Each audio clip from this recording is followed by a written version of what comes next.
ओम नमः शिवाय। शिव जी सदा सहाय। ओम नमः शिवाय। गुरु जी सदा सहाय। जय गुरु जी। मत को भ्रम भूले संसार, गुरु बिना नहीं कोई उतरस पार।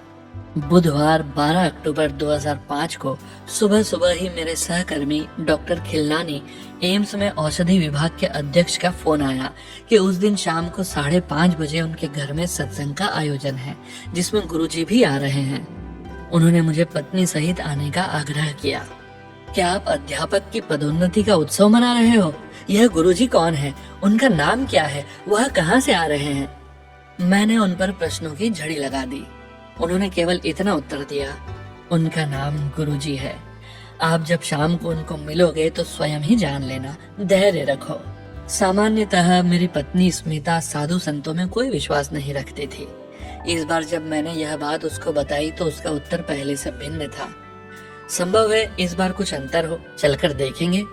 कुछ देर पश्चात मैंने अपने मित्र रश्मि और पंकज सिंह को फोन किया। मैं रश्मि जी को पिछले 35 वर्ष से जानता हूँ और उनके विवाह के पश्चात पंकज जी को।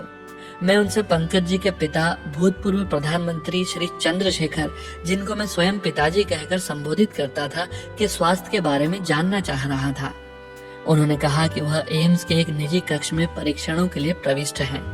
यह सुनते ही मैं सीधे उनके पास गया। वार्तालाप करते हुए उन्होंने गुरुजी से पहले दर्शन के संस्मरण सुनाए। उन्होंने यह भी बताया कि वह लगातार एम्पायर स्टेट में स्थित गुरुजी के छोटे मंदिर में जाते रहे हैं। कैसे गुरुजी ने उनके जीवन का दृष्टिकोण ही परिवर्तित कर दिया है और कैसे उनकी दया से पिताजी का स्वास्थ्य सुधर रहा है। क्या आप डॉक्टर खिलनानी को जानते हैं? रश्मि ने पूछा। मैंने उनसे इस प्रश्न का कारण जानना चाहा, क्योंकि उनका नाम अभी तक हुई अपनी बातचीत में नहीं उभरा था। रश्मि जी ने उत्तर दिया, आज शाम को उनके यहाँ सत्संग है और हमें गुरुजी को उनके घर लाना है। मैंने आतुर होकर प्रश्न किया कि यह गुरुजी कौन है और उनका नाम क्या है? रश्मि जी ने मुझे धैर्य रखकर शाम को स्वयं ही सब जान लेने को कहा। मैं यह प्रसंग इतने विस्तार से इसलिए सुना रहा हूँ कि कार्य समय आने पर ही पूर्ण होते हैं। जब तक गुरुजी नियत न करे, उनके दर्शन संभव नहीं है। इसी कारण दो मित्रों से गुरुजी के बारे में सुनकर यही संदेश मिला कि आकर दर्शन और आशीर्वाद ग्रहण करो। यह संपूर्ण संगत गुरुजी के दर्शन, कृपा और दया से धन्य है। इस जीवन काल में यह सुअवसर देने के लिए हम गुरुजी के अत्यंत आभारी हैं। मैंने घर आकर स्मिता को जब इस घटना चक्र के बारे में बताया तो मेरी भांति उसकी भी उत्सुकता बढ़ गई। हम अपने घर में रुक न सके और ठीक 5 बजे डॉक्टर खिलनानी के घर पहुंच गए। वहां पर हम पहले पहुंचने वालों में से थे। थोड़ी देर में रश्मि जी और पंकज जी रंगीन वस्त्र धारण किए हुए एक अति सुंदर युवक को लेकर आए। वह तेजी से चलते हुए अंदर आए और उन्हें एक अति शोभनीय कुर्सी पर आसीन किया गया। हमने अनुमान लगाया कि यही गुरुजी होंगे। जैसे हम उनके निकट पहुंचे, रश्मि जी ने मेरा और स्मिता का परिचय करवाया। गुरुजी मुझे देखकर तुरंत बोले, डॉक्टर तुसे बाहर जाओ। मैंने स्मिता के कान में फुसफुसाकर कहा कि चलो चलते हैं, यह हमें इधर नहीं चाहते, और हम कक्ष से बाहर जाने लगे। रश्मि जी ने तुरंत हमको वापस बुलाकर गुरुजी के कथन का अर्थ बताया। वह हमें भारत से बाहर विदेश में देख रहे हैं। विदेश में हमारा भविष्य अति उज्जवल है।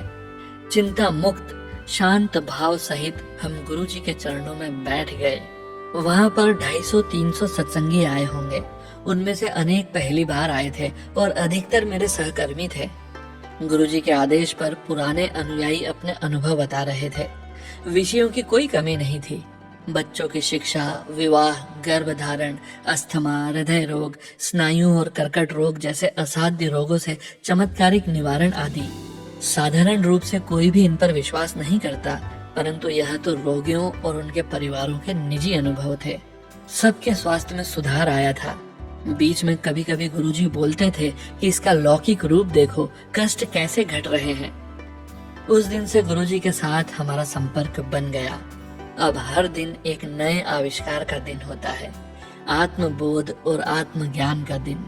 हम जब भी दिल्ली में होते हैं, हम छोटे मंदिर में प्रति बृहस्पतिवार और रविवार को आते रहते हैं। मुझे अपने कार्य के संदर्भ में अक्सर यात्राएं करनी पड़ती है, पर दिल्ली में होने पर मानो कोई चुंबकीय शक्ति हमें उस स्थान पर खींच लाती है।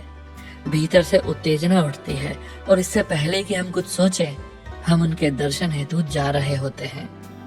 मैंने अप्रैल 2006 के अंत में बीती हुई शीत ऋतु में कुछ अंतर देखा। मैंने स्मिता को बताया कि इस बार मैंने किसी औषधि या श्वास यंत्र का उपयोग नहीं किया। मेरे परिवार में दीर्घ काल से अस्थमा चल रहा है और मुझे सदा श्वास यंत्र की आवश्यकता रहती थी। 1 या 2 बार निश्चित रूप से मेरी छाती पक जाती थी और 10 दिन तक मुझे प्रतिजैविक औषधियों का सेवन करना पड़ता था।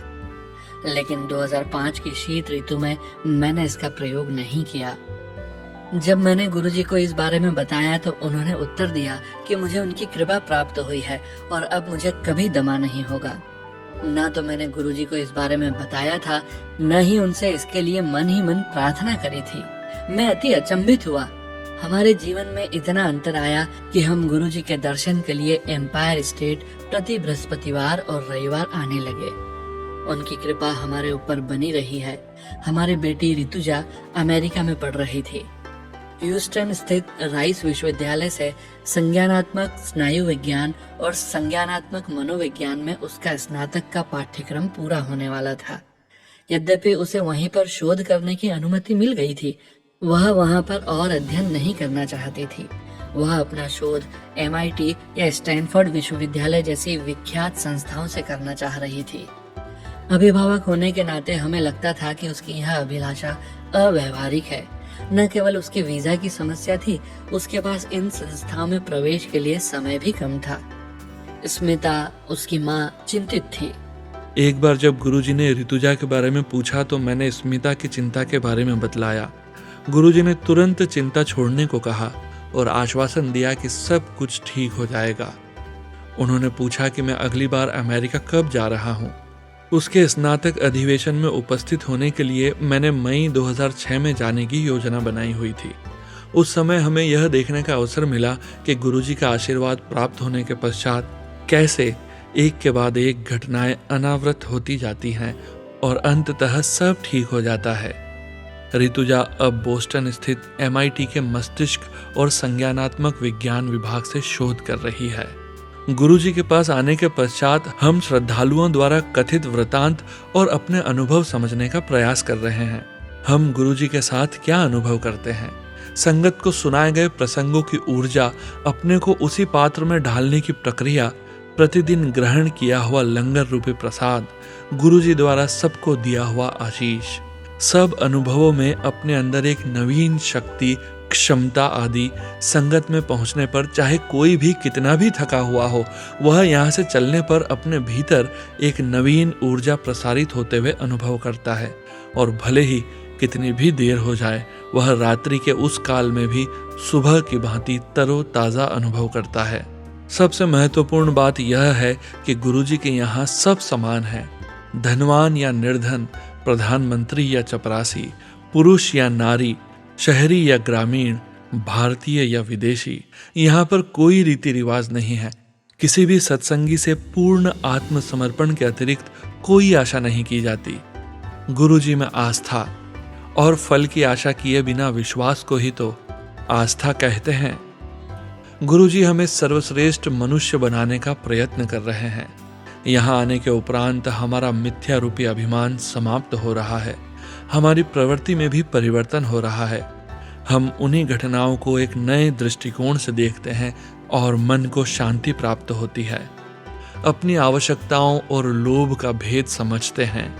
गुरुजी ने सुकर्म करने के विवेक का विकास किया है। हम गुरुजी के अनुयायी होने से धन्य हैं। हमने यह भी जाना है, हमारे जीवन की मान्यताओं को बांटने से उनका मूल्य अधिक हो जाता है। विनीत होकर हमने अपने अनुभव अपने मित्रों और सहकर्मियों से बांटे हैं। हमारी जीवन यात्रा चल रही है और इसके लिए हमारे ऊपर गुरु कृपा है। उसके लिए हम उनके अति आभारी हैं। गुरु जी की कृपा सदा मुझ पर और मेरे परिवार पर बनाए रखने के लिए गुरु जी का अनंतम अनंतम शुक्राना। जय गुरु जी। ओम नमः शिवाय। शिव जी सदा सहाय। ओम नमः शिवाय। गुरु जी सदा सहाय। जय गुरु जी।